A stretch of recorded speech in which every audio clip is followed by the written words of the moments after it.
Hi hello welcome to I dream. నేను మీ భవ్య. మనకి పాత జ్ఞాపకాలను గుర్తు చేసుకోవడం అంటే బాగా ఇష్టం. కానీ ఎప్పటి నుంచో సినీ పరిశ్రమలో ముందుకు వెళ్తూ అసలు అపర ఘంటసాలగా పేరు తెచ్చుకున్నటువంటి కళ్యాణ సాయి సింగర్ ఇప్పుడు మన ముందు ఉన్నారు. ఆయనని ఒకసారి అడిగి ఆయన జీవిత చరిత్ర గురించి, ఆయనకున్న కళల గురించి ఒకసారి మాట్లాడేద్దాం. నమస్తే సార్, ఎలా ఉన్నారు?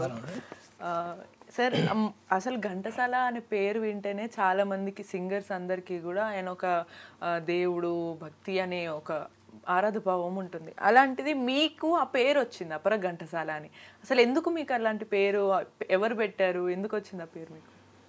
అయితే అమ్మ, అది ఉల్లిగడ్డ దామెర, వరంగల్ దగ్గర. అంత కమ్యూనిస్ట్ భావాలు ఉంటాయి. ఒక వారానికి ఒకసారైనా ప్రోగ్రామ్స్ అవుతుంటాయి ఊర్లో. అందరు పాడుతుంటే మా ఫ్రెండ్ నేను ఇద్దరం డ్యూయేట్ పాడేది. ఏది ఘంటసాలలాగా నేను, సుశీల్ లాగా హెచ్ బాబురావు గారు టీచర్ అయినా, నన్ను దోచుకుంటూ పాట, ఇటువంటి పాటలు.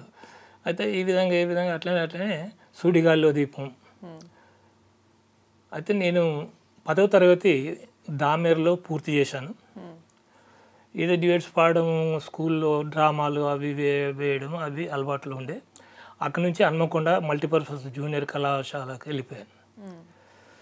అయితే నేను డాక్టర్ అయ్యే రూటు బైపీసీకి పోయిన దాన్ని మా కజిన్ ఒకతను అడ్డుపడి అటు పోకుండా నేను చీసి లైన్లో వెళ్ళిపోయాను. అయినా పర్లేదు, మా ఫ్రెండ్ కోదండరామరెడ్డిని, మనం కలెక్టర్ అవుదాం, నువ్వేం వర్రీ కాకు అని నన్ను ఆపాడు. ఆ లోపల ఇక ఎలక్షన్స్ వచ్చినాయి కాలేజీ.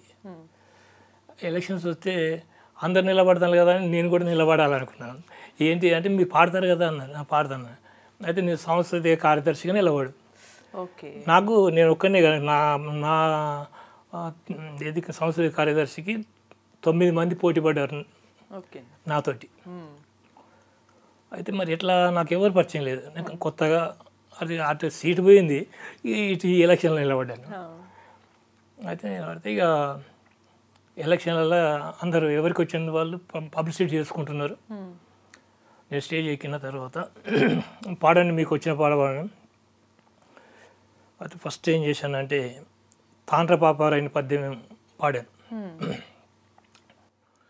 కనిపించదే నేడు కాకతీయ ప్రాజ్య సామ్రాజ్య జాతీయ జయ పతాక, వినిపించదే నేడు విద్యానగర రాజ సభలోని విజయ దుందుబులం రోత, చెలగదే నేడు బొబ్బిలికోట బుర్జుపై తాండ్ర పాపయ్య తలలబాకు,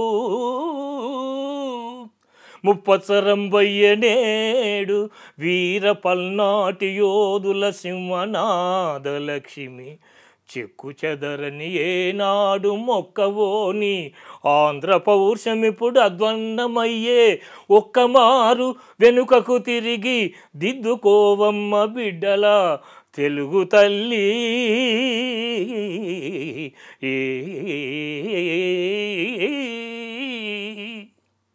ఇట్లా తాండ్ర పాప పద్యం పాడి కట్టుకున్నారు. తర్వాత ఒకటి ఘంటసాల గారి పాట అన్నారు. సుడిగాలిలో దీపం కడవరకు వెలుగునా, సుడిగాలిలో దీపం లోకాన పన్నీరు జల్లేవులే, నీకేమో కన్నీరు మిగిలిందిలే, పెరవారి గాయాలు మాన్పేవులే, నీలోన పెనుగాయమాయేనులే, నీలోన పెనుగాయమాయేనులే, అనగారి పోవాశ నీ వల్ల ఫలించే, సుడిగాలిలోన దీపం కడవరకు వెలుగునా, సుడిగాలిలోన దీపం కల్లోల పవనాలు చెలరేగున, కరలాల జడివాన కురిపించునా, అనుకోని చీకట్లు తెలవారునా, ఆనంద కిరణాలు ఉదయించునా, ఆనంద కిరణాలు ఉదయించునా, విధికే మొలీలైన మది బరువు మోయునా, విధికే మొలీలైన మది బరువు మోయునా, సుడిగాలిలోన దీపం కడవరకు వెలుగునా, సుడిగాలిలోన దీపం. ఇదన్నది వెంటనే డైలాగ్ అన్నారు. అసలు అందులో ఇప్పుడు పాట పాడారు కదా, ఒక్కొక్క లైన్ అసలు ఎంత అద్భుతంగా ఉంది కదా. అవును ఇప్పుడు మీకు అనిపించింది సుడిగాలిలో దీపం నాకు నిలిచిన కాబట్టి గెలిచిన. అసలు ప్రతి వాక్యము ప్రతి లైన్ అసలు ఘంటసాల గారు అంటేనే ఒక మెలోడీ, ఒక చాలా మెలోడియస్ సాంగ్స్ రాస్తారు, ఒక అర్థవంతంగా ఉంటాయి. ఇప్పుడున్న మీకు అనిపించిందా ఎప్పుడన్నా ఇప్పుడున్న సాంగ్స్ అప్పుడు వేరేవి ఇప్పుడు ఏంటి ఈ సాంగ్స్ అని అనిపించింది? ఇప్పుడున్న పాటలు మ్యూజిక్స్ గురించి మీ అభిప్రాయం ఏమంటారు? ఇప్పటి జనరేషన్కు సరిపడా సంగీతం అందించడానికే బాలసుబ్రహ్మణ్యం గారు కూడా వెనక ముందు అయ్యాడు. ఘంటసాల గారి యుగము అది స్వర్ణయుగం. ఘంటసాల గారిని గురువుగా భావించిన బాలసుబ్రహ్మణ్యం గారు కూడా తారీఫ్ చేశారు. అయితే ఇప్పటి యుగానికి బాలసుబ్రహ్మణ్యం గారు కరెక్ట్గా సమాధానం చెప్పాడు. అయితే నేటి ఇప్పుడు ఉన్న సమాజం నడిచే విధానంతో అందరము కదిలిపోవాల్సి వస్తుంది. మీరు ఇందాక ఆ పద్యాలు చెప్పడం కానీ ఆ భావాలు ఇవి చెప్తున్నప్పుడు మీ ఫేస్లో ఎక్స్ప్రెషన్స్ ఆటోమేటిక్గా వస్తాయి. అవి చాలా నోరు తిరగాలన్నమాట మనకి. ఆ పద్యాలు గుర్తుండాలి. అవి ఎప్పుడు ఒకప్పుడు సినిమాల్లో కానీ ఆ కథల్లో ఎక్కువ పద్యాలు బాగా చెప్తారా, నాటక రంగంలో నుంచి తీసుకునే వాళ్ళు ఉంటారు. కానీ ఇప్పుడంతా కూడా కాలం మారిపోయింది కదా. మీరు ఎప్పుడన్నా అనుకున్నారా నేను మేబీ కొంత ఇప్పుడు కాలానికి తగ్గట్టు స్మార్ట్గా పనిచేస్తుంటే మేబీ కలిసి వచ్చేదేమో, నేను ఏదన్నా తప్పు చేశానా అని మీ గురించి మీరు ఎప్పుడన్నా అనుకున్నారా? అయితే ఇప్పటి సమాజానికి సరిపడటాన్ని గురించి బుట్టలవాని నైపుణ్యత ఒకటి జానపద గేయం రాశానండి. తర్వాత బుర్రకథలో కూడా మేము స్టేజ్ మీద పాడిన ప్రార్థన గేయాన్ని ఇళ్ళకి పిలిపించుకొని పాడించుకున్నారు. నేను బుర్రకథ కథానాయకుడిగా ఆల్ ఇండియా రేడియో వాళ్ళు చాలా పొగిడారు. మీరు ఎన్టీఆర్ గెటప్లో కనిపిస్తారండి మీ వేషం అని. అయితే ఇప్పుడు నేను బుర్రకథ కథానాయకుడిగా మాతా నీకిదే వందనం, భరత మాతా నీకిదే వందనం, మాతా నీకిదే వందనం, భరత మాతా నీకిదే వందనం,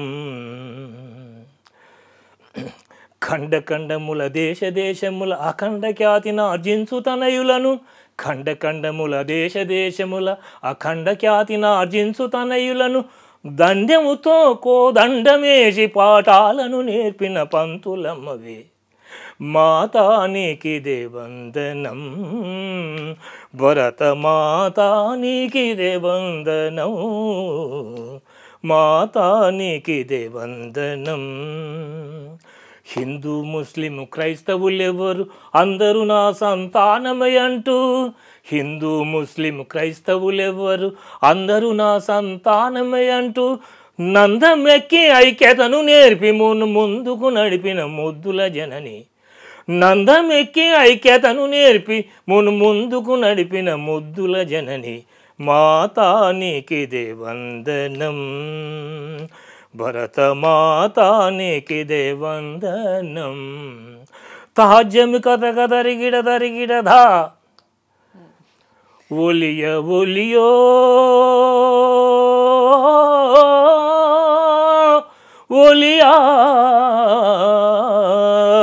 రావేలు గలవాడా రార పొలిగాడా, పొద్దు పొద్దున లేచి నాడే చందమామ రైతు జోడెడ్ల హలమును బట్టి చందమామ రైతు, పొద్దు పొద్దున లేచి నాడే చందమామ రైతు జోడెడ్ల హలమును బట్టి చందమామ రైతు నారు వేసి కలుపు తీసే చందమామ రైతు నాటు వేసి కలుపు తీసే చందమామ రైతు నాటు వేసి కలుపు తీసే చందమామ రైతు.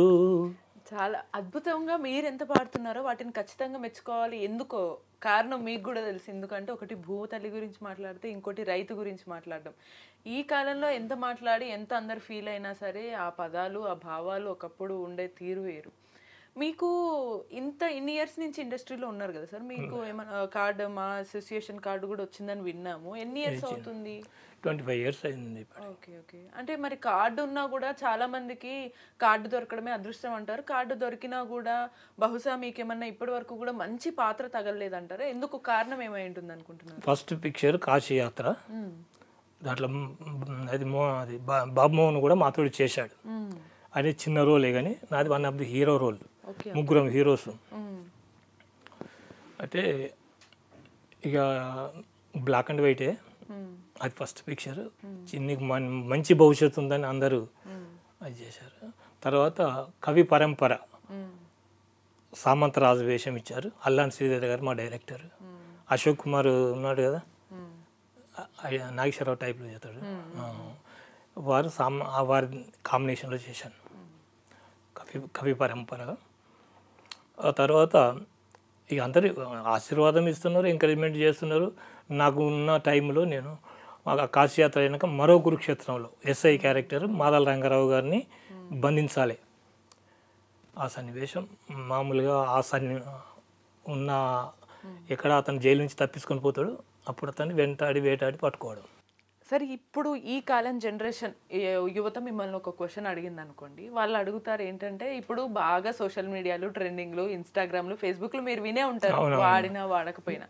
అయితే ఈ మధ్య ఏంటి, ఒక పాట 15 సెకండ్లు 30 సెకండ్లు వస్తే దాని ముందు ఆ పాట వస్తుంటే ఒకరు ఎక్స్ప్రెషన్ ఇవ్వడమో లేతే పెదాలు కదపడము ఇవి చేసేస్తే ఎవరో ఒకరు ఒక పూట వైరల్ అయిపోతారు. అలా వాళ్ళకి అవకాశాలు వచ్చిన పరిస్థితులు, సన్నివేశాలు ఉన్నాయి. ఇవి చూసినప్పుడు మీకు ఏమనిపిస్తుంది? అంటే నటన గురించి, నటన టిక్ టాక్లో నేను అప్పుడు యాక్టింగ్ చేసేది. మీరు చేశారా? చేశాను. 3336 మంది లైక్ చేశారు. వెంటనే చైనా వాళ్ళగా ఆపేశారు కదా, అది ఆపడం నా ఛానల్ ఆగింది. ఇప్పుడు మళ్ళీ కంటిన్యూ చేద్దామంటే కొంచెం కుటుంబ పరిస్థితి, మా మిస్సెస్కి పెద్ద ఆపరేషన్ అయింది. అప్పుడు మన సినిమా వాళ్ళే ఇన్సూరెన్స్ సాయం చేశారు. అంటే ఇప్పుడు మరి ఇన్స్టాగ్రామ్ స్టార్ట్ చేసే ఆలోచనలో ఉన్నారా మీరు? ఇంటికాడ చూస్తానా, ఇల్లు నడపడం చూస్తానా, యూత్కి తగ్గట్టుగా మీరు. అయితే ఈ బుట్టల వాని పాట, ఇప్పుడు మా దోస్త్ ఏం చేశాడు, సారంగపాణి అని చనిపోయాడు. ఆయన బాంచాన్ని కాలు మొక్తా భయంలోని నేనని రాశాడు. అరే క్యాస్ట్ను కించపరిచినట్టుగా ఉంది కదా, ఆయన ఇట్లా రాశాడు ఏంది అని నేను ఆలోచన చేశాను. అయితే అతని వృత్తి బుట్టల వాడిది, నేను దాన్ని రాసి హైలైట్ చేసాను. నేను సలాం చేత్తా సలాం చేత్తా సలాం చేత్తా బుట్టలల్లెటోని, సలాం చేత్తా సలాం చేత్తా బుట్టలల్లెటోని, బలే బలే బలే బలే బలే బలే బలే బలే బలే బలే బలే బలే బలే బలే బలే బలే వెదురు బద్దలాతోని ఎన్నెన్నో అల్లుతా, ఎంత పెద్ద బొంగునైనా నారలా జీరుతా, కత్తికి పదను పెట్టి బలేగా నరుకుతా, అయ్యా కత్తికి పదను పెట్టి బలేగా నరుకుతా, బండి మీదికి పొనకలు భౌగట్టిగా అల్లుతా, సలాం చేత్తా సలాం చేత్తా సలాం చేత్తా బుట్టలల్లెటూని, బలే బలే బలే బలే బలే బలే బలే బలే బలే బలే బలే బలే బలే బలే బలే బలే రంగు రంగుల బుట్టలు తమాషగా అల్లుతా, విసనగర్రలు అల్లి ఊరూరా తిరుగుతా, జల్లలు జల్లెళ్ళు ఎన్నో తయారుగా ఉంచుతా, అయ్యా జల్లలు జల్లెళ్ళు ఎన్నో తయారుగా ఉంచుతా, ఏ ఏళ్లకు ఎవరు వచ్చినా అందరికీ అందిస్తా, సలాం చేత్తా సలాం చేత్త బుట్టలల్లెటూని బలే బలే బలే బలే బలే బలే బలే బలే బలే బలే బలే బలే బలే బలే బలే బలే రంగు రంగుల బుట్టలు తమాషగా అల్లుతా విసనగర్రలు అల్లి ఊరూరా తిరుగుతా జల్లలు జల్లెళ్ళు ఎన్నో తయారుగా ఉంచుతా ఏ ఏళ్లకు ఎవరొచ్చినా అందరికీ అందిస్తా సలాం చేత్తా మా చిబ్బుల లేకుంటే బతుకమ్మ సాగదంట మా చాటల లేకుంటే బియ్యము పొయ్యెక్కదంట బీదవాడికి గూడు మా తడకల నీడంట అయ్యా బీదవాడికి గూడు మా తడకల నీడంట బాధలు మాకెన్నున్నా మంది బాగు కోరుతుంట సలాం చేత్త బుట్టలల్లెటూని మా చేతి పనులు తీసుకొని దూరం ఉండుమంటారు మా పనులతో వారి అక్కెల తీర్చుకుంటారు దగాకోర్లు మోసగాళ్ళు నీటుగాళ్ళమంటారు అంటరాని వాళ్ళంటూ అటేటు చూస్తారు సలాం చేత్త బుట్టలల్లెటూని బలే బలే బలే బలే బలే బలే బలే బలే బలే బలే బలే బలే బలే బలే బలే బలే. సూపర్. అయితే ఈ లెక్కన మీలో మల్టిపుల్ టాలెంట్లు అన్ని రకాల కళా పోషణలు ఉన్నాయి అనుకోవచ్చు. అంటే మీకు నటనలో మిమ్మల్ని ఎన్టీఆర్ అనేవాళ్ళు, పాట పాడడంలో మిమ్మల్ని ఘంటసాల, రాయడంలో శ్రీ లైన్. Super sir. అసలు ఇంత కళలు ఉన్నా కూడా కొన్నిసార్లు నిజానికి ఇప్పుడు కాలం ట్రెండ్ మారుతుంది. మీకు ఒకవేళ ఇప్పుడు కళారంగంలో నిజంగా పాటలు బాగా రాస్తున్నారు కాబట్టి మీరు మంచి లిరిసిస్ట్ అవుతారు, నటన బాగా చేస్తున్నారు కాబట్టి మీరు మళ్ళీ నెక్స్ట్ ఏ మంచి ఫాదర్ క్యారెక్టర్లా వస్తారో తెలీదు. ఇంకా ఎన్టీఆర్ గారి కళ ఎక్స్ప్రెషన్స్ కనిపించేటట్టు ఉన్నాయి. అయితే ఇప్పుడు మనం ఇంతసేపు పాటలు చూసాము, మీరు రాసిన పాటలు పాడారు, ఘంటసాల గారి పాటలు కూడా పాడారు కదా. ఒక్కసారి నేను మన పాతకాలపు మన హీరోలను తలుచుకుందాము. వాళ్ళ పేర్లు చెప్తే వాళ్ళకి సంబంధించి ఏదైనా ఒక్కొక్క చిన్న డైలాగ్ లాగా చెప్పండి, మీకు గుర్తున్నదైనా లేదా నేను కోరింది మా వ్యూవర్స్ కోరిందైనా. అందులో మొదట ఎవరిది మొదలు పెడదామంటారు? మేడం చిన్న రిక్వెస్ట్, ఎందుకంటే మిమిక్రీ ఆర్టిస్ట్గా కూడా ప్రయత్నాలు చేశాను. ఎందుకంటే నేను ఆ లైన్లో ఉంటే మీరు అన్నట్టుగా ప్రతి వాళ్ళది నేను ఇమిటేషన్ చేసేవాడిని. అయితే కట్టబ్రహ్మన్ అంటే న్యాచురల్గా కొడతాను. నాకు అది రైల్వే వాళ్ళు కూడా నన్ను బాగా గుర్తించారు. ఇమిటేషన్ అంటే మిమిక్రీ కాకపోయినా వాళ్ళకి సంబంధించిన ఒక ఫేమస్ డైలాగ్, ఒక ఎక్స్ప్రెషన్తో. అయితే నేను అక్కడ ఏంటంటే నాకు నేనుగానే వెళ్ళిపోయాను, కానీ ఇమిటేషన్ చేస్తూ రాలేదు మేడం. రాలేదు. Okay okay. అందుకని ఇప్పుడు మరి డైలాగ్ ఓకేనా మీకు? ఏది? ఎన్టీఆర్ గారి వీరపాండ్య కట్టబ్రహ్మణ. ఎన్టీఆర్ వీరపాండ్య కట్టబ్రహ్మణ అన్న పర్లేదు, లేదా మా అందరికి బాగా సుపరిచితమైన ఒక పాట ఉంటది, పుణ్యభూమి నా దేశం అని. అందులో ఎందుకు కట్టాలరా నీకు శిస్తు అని. అయితే దాంట్లో ఉన్నాయి మేడం. నేను అదే సుబ్రహ్మణ్యం అయ్యే వరకు నేను కొంచెం ఈ లైన్లో ఉన్నాను కదా, అటు చేస్తాను, తప్పకుండా అది చేస్తాను. కాకపోతే ఏంటంటే శివాజీ గణేశన్ డైలాగులో ఎన్టీఆర్ నటన చూపిస్తా. ఓకే ఓకే సరే. ఇప్పుడు ఒకసారి ఎన్టీఆర్ గారి డైలాగ్ ఒకటి. నాకు ఈ వీరపాండ్య కట్టబ్రహ్మణ డైలాగ్సే నన్ను సినిమా ఇండస్ట్రీకి పరిచయం చేసినాయి. ఇది నా ఆరో ప్రాణంగా భావించి నేను ఘంటసాల గారి పాట కానీ, శివాజీ గణేశన్ తర్వాత కట్టబ్రహ్మణ మాటలు కానీ నన్ను సమాజం బాగా గుర్తించారు. నాకు నా కట్టబ్రహ్మణ నిక్ నేమ్ కూడా పెట్టారు. ఓకే. మాకు శౌర్యం ఉంది, సాహసం ఉంది, మీకెందుకు భయపడవలే అనుకో మా జాతికి భూషణం. శిస్తు కట్టాలా, శిస్తు బీర్వా కిస్తీ వడ్డీ. హే బాటలు వేయించారా, బావులు తవ్వించారా, తటాకాలు వేయించారా, చెట్లు నాటించారా, ఎందుకు చెల్లించాలి మీ శిస్తు? నీ అబ్బ సొమ్మేమైనా అప్పించావా? వర్షము పడుతున్నది, భూమి పండుతున్నది, నీకెందుకు కట్టాలయ్యా శిస్తు? ఎన్నడైనా ఎండలోకి వచ్చావా, ఏతాలెత్తావా, నడుము గట్టి నాగలి పట్టి దుక్కి దున్నావా, నారు వేశావా, కలుపు తీసావా, ఈ కష్టం చేసే కర్షకులకు గుక్కెడు గంజినీళ్ళు పోసావా, గడ్డల నుంచి కాల్తైన మా రైతు వీరులకు పసుపు తీసి పారాయణ పెట్టావా, లేక నువ్వు మామవా మరిదివా మాన విహీనుడా? ఏమని అడుగుతున్నావు శిస్తు, ఎవరిని అడుగుతున్నావు కీస్తి? పైరు కోసి కాన్నెత్తే మా రైతు సోదరు లేకమై మీ పరదేశులందరినీ కుప్పగట్టి కోత కోసి కాల రాసి నూచి నుగ్గు చేయగలరు, జాగ్రత్త. భలే, నిన్ను పంపినవాడు మిగుల బుద్ధిశాలి. నన్ను తీసుకొచ్చే మగతనముతో ఏ ఒక్కరు తొంగి చూసింది లేదు ఆ ప్రక్కకు. ఈ మాదిరిగా ఒక ఉత్తరాన్ని వ్రాయడానికి ఎవరికి ధైర్యమే లేదు. వ్రాసానని నా కళ్ళ ముందే కూస్తున్నా నిన్ను ఇంతవరకు ప్రాణాలతో వదిలిపెట్టడము నా నేరము. దూకుతున్నది మీసము, ఆగు ఆగు అంటూ గేణికలు పండం వెనుక లాగుతున్నది. ఏమి చెయ్యను దేశమాత, ఈ కళంకము నీకా నాకా. గూస్ బంప్స్ వస్తున్నాయి అనమాట. ఈ నిజానికి వైరల్ అవుతామా లేదా, ఎవరు ఈ మధ్య కాలంలో ఏదో ట్రెండ్ అయిపోయాం అనేది కాదు. ఒక కళ అనేది బతుకుండాలంటే ఇలాంటి వాళ్ళు ఉండాలి ఖచ్చితంగా. ఇంకొక మన లవర్స్కి ఒకప్పటి కాలంలో గత ప్రేమికులందరికీ బాగా ఫేవరెట్ అయిన ఏఎన్ఆర్ గారి డైలాగ్ ఒకటి ఏదన్నా ఆయనది పాట పాడమంటే పాడతాను.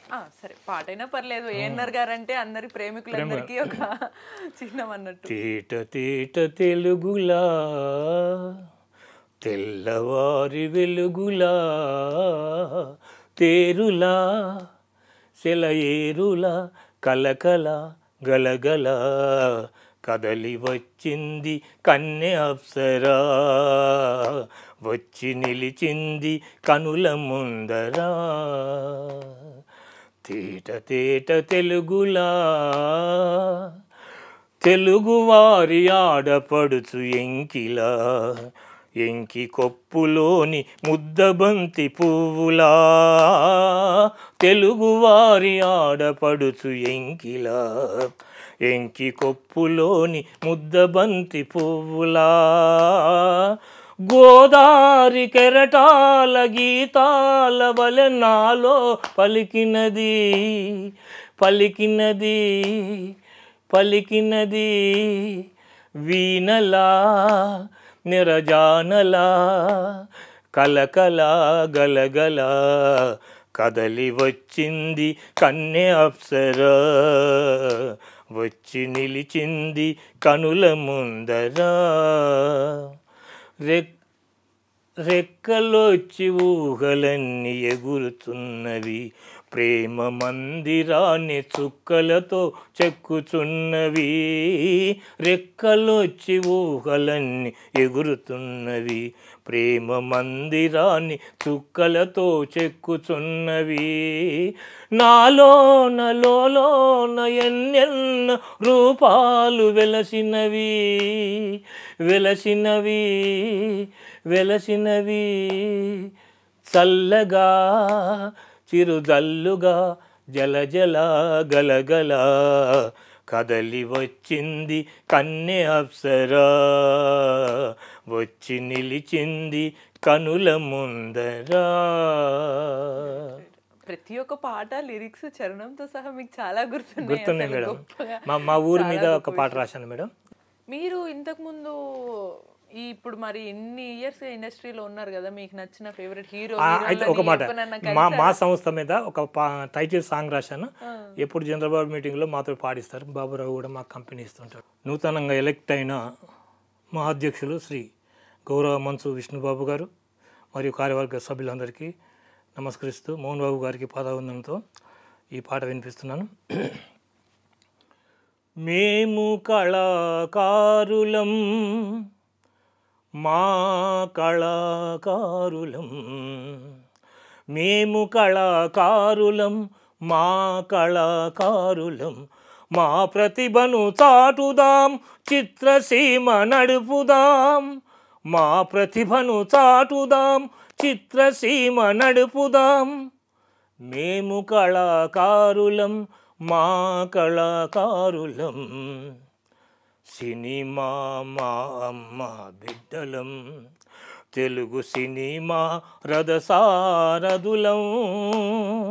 సినిమా మా అమ్మ బిడ్డలం, తెలుగు సినిమా రథసారథులం.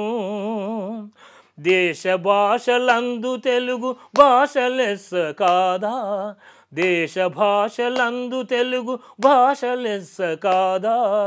ఎన్టీఆర్ ఏఎన్ఆర్ ఘన చరితార్థులు కాదా, ఎన్టీఆర్ ఏఎన్ఆర్ ఘన చరితార్థులు కాదా.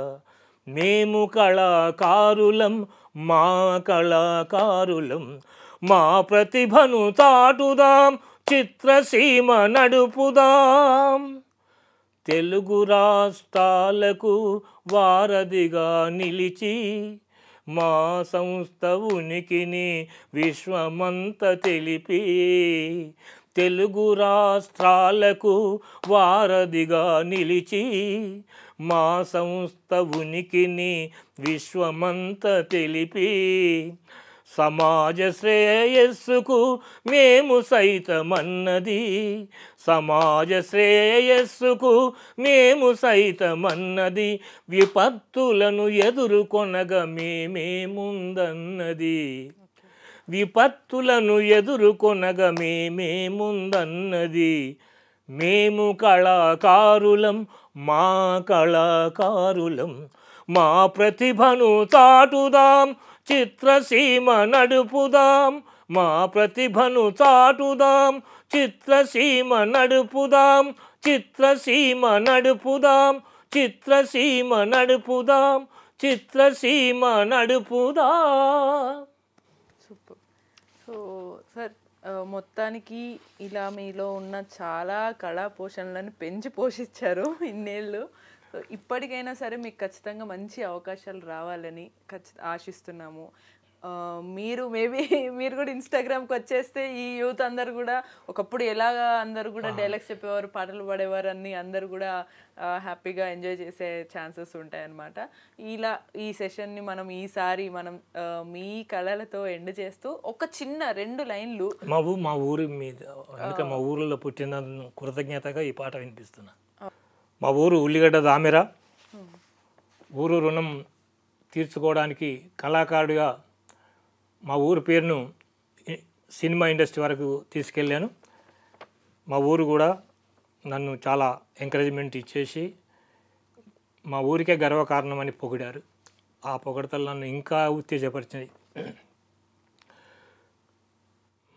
మమతానురాగాల ఊరు, మా ఊరు తలుసుకుంటే తనివి తీరు, మమతానురాగాల ఊరు, మా ఊరు తలుసుకుంటే తనివి తీరు, మాయ మర్వములేని ఊరు, మాయ మర్మములేని ఊరు, మంచి మనుషులున్న పల్లెటూరు, మాయ మర్మములేని ఊరు, మంచి మనుషులున్న పల్లెటూరు, మమతానురాగాల ఊరు. కోడి కూయంగానే ఊరు నిద్రాలేచి చేతనాగలి బట్టి జోడెడ్లు గట్టుకొని మడికట్టు దున్నేటి మా ఊరు రైతులు, మడికట్టు దున్నేటి మా ఊరు రైతులు, కాలే కడుపులు నింపే మా అన్నదాతలు, మమతానురాగాల ఊరు, మా ఊరు తలుసుకుంటే తనివి తీరు. ఆసామి భూసామి పండిత పామరులు, సర్పంచి పోలీసు పటేలు పటువార్లు, డాక్టర్లు యాక్టర్లు లాయర్లు సిఐలు,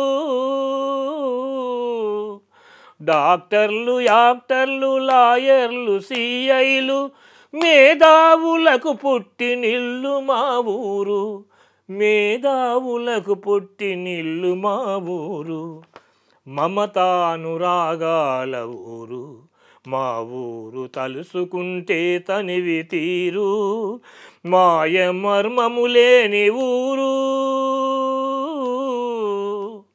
మాయ మర్మములేని ఊరు, మంచి మనుషులున్న పల్లెటూరు, మమతానురాగాల ఊరు. Thank you very much sir.